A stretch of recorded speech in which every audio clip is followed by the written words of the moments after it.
Kuku mes amis, tozo sala ji ya kopesa nzoto makasi bopikiliki bwa nzoto epa mibali pe basi.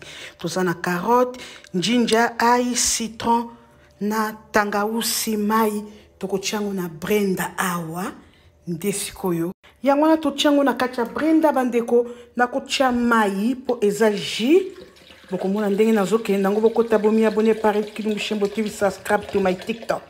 Totie mai siko tokofina brenda o po esala to yango na brenda eza kosala brenda yango na ezo sala tozonika jina biso ya bopikiliki bwa nzoto papa otelemaka toko telema ozala makasi na mbeki mama olembi mela yango okoyoka makasi mpenza ginger. Ok, toniki yango tozosala yango sikoyo na passoir. Bokomona ndenge na kosala na suka na kotia na miel ji boko kitoko bosala. Abonnez-vous na Arrête Kilungu Shembo TV na TikTok nanga Arrête Kilungu Shembo. Abonnez-vous.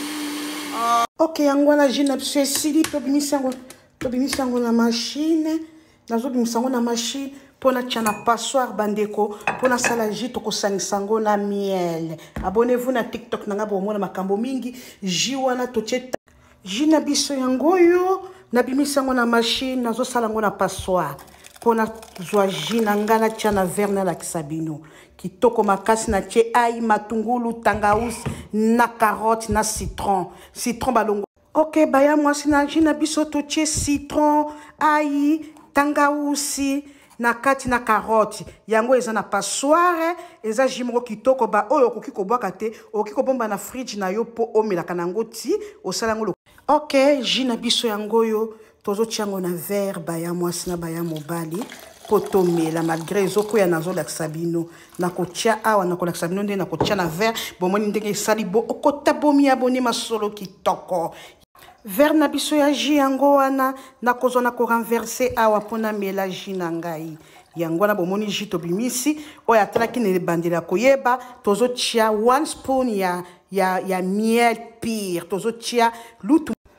Ok, nakozwa miel nanga nakotia neti naza loboko moko bomoni ndenge natie miel nanga yango wana meyoko tia 1 spoon ou 2 spoon po epeso makasi papa soko telemaka te mama soko lembaka bachauffeur atari bapaster balobaka mingi bomela yango nasisi kotia miel pire nanga na ji nazwi sikoyo nazobalola na baloli yango ntina komela banini oyo nakobwaka te okoki kosala yango na ti ekosungo papa mela yango mama mela soko na bandeli na ji nanga nasalaki carotte citron ai tangausi ndindia na mai totiango na machine tosali brenda nde bimise biso ji oyo papa mama bomela boka conseil oyo ekosunga. Ok, na sisi émission nanga ya TikTok na meli ji nanga bomela bokozwa makasi soko kolembi makasi mela ji oyo kota mi abonné na Arrête Kilungu Shembo TV na YouTube na TikTok masoleza na suki na émission na ngana papa bolandaka conseil papa oyo asalaka ba pasteur balobaka mingi papa atamsa ba track ba mamo balemba papa balemba oyo bopikiliki esila bango bomela ji oyo ekosunga bino bomi abonné par Arrête Kilungu Shembo TV masoleza kitoko bomi abonné na TikTok nanga.